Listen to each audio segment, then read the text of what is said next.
When we go out on our bikes and head out on the open road, we become a part of the traffic. So it's important that we learn to interact with the traffic in a predictable and consistent way. Yeah, and hand signals are one of the tools that we need to be able to use comfortably to be able to be a proficient road rider. But don't worry, because we're here to help you learn and practice, aren't we, man? Yes, but before we do that, I think it's time for a poll in the GCN app. Hand signal Yes, video? yes, I think we better.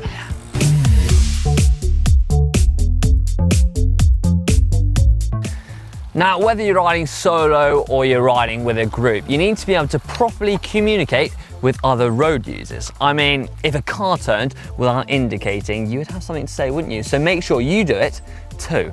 If you don't drive, then you might not know the phrase mirror signal maneuver. It dictates the order of which a driver should perform a maneuver.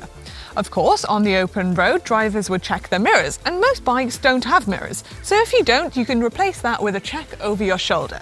So, check over your shoulder, check if it's clear, signal the maneuver you want to perform, and then maneuver. Right, let's start off with probably the most basic one, signalling for a turn. Now, you need to think about this way before the junction. It all depends on also what kind of road you're on and how busy the traffic is. If it's a busy day and there's lots of traffic, then you're going to want to let all those road users know exactly what you're doing way before the junction. If it's quieter road, then you can leave it till closer to that junction. First off, you're going to want to check over your shoulder and straight ahead to make sure it's clear. Then start signalling with a fully extended arm. Then you want to check over your shoulder again to make sure no one's overtaking you. Move into the middle of the lane and keep signalling. Another thing worth thinking about is the position of the road when you arrive at the junction. You want to be in a nice prominent position in the middle of the lane. This gives you a nice route on to that next location.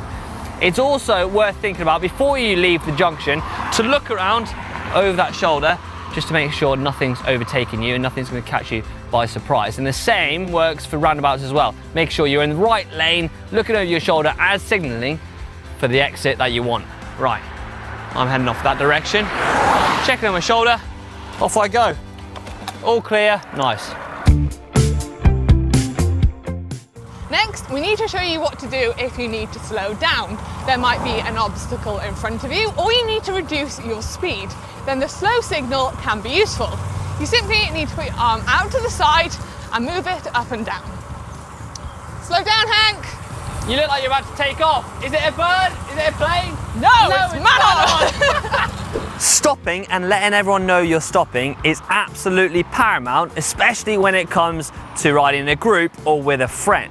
Now, there's two ways of doing this. You can put your arm up, like so, or you can put your hand behind you. Now, putting your arm up works best when you're riding in a big group. This way, everyone can see what you're doing. And if you're riding with a friend, or especially if there's someone on your wheel, you can use the hand signal behind your back. That is the absolute perfect hand signal there. Well done, Thank Mel. you. Shame I haven't got any friends to signal to, but you know. You and me both. But this is really, really important to let the group know that you're signalling or what you're doing before you start braking. The last thing you want is everyone going into the back of you. Do you?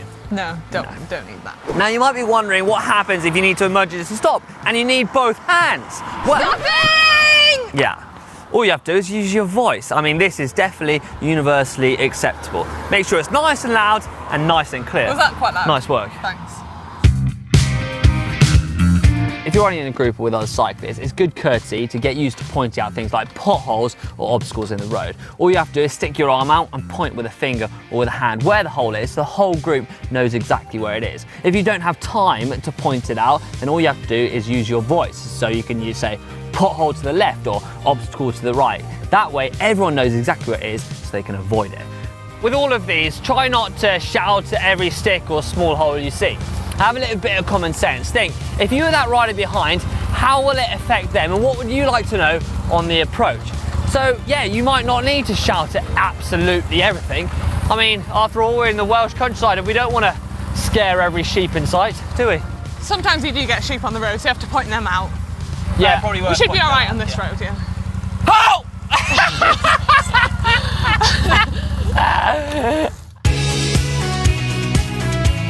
Over overtaking parked cars or moving out into the road to avoid an obstacle is necessary on most rides. To signal to the riders behind you what's coming up, you need to move your arm back behind you to the small of your back. You want to use your right arm to point left and your left arm to point right. Make sure you look over your shoulder and give plenty of notice to other road users. You don't want to have to slow down or stop when doing this manoeuvre. Now this is especially important when riding in a group. Now this is about transferring that signal all the way down the group so everyone knows exactly what's happening. So if you see the rider ahead, signal, copy that signal, that way it goes all the way through the group and everyone knows where they're going, and it also keeps it nice and safe. Right, nice signal there, Manon. Where are we going, right? Yep. Let's communicate with other vehicles on the road. If they're waiting behind us, let's say thank you. A simple thumbs up does go a long way. I guess, well, it's a sad time.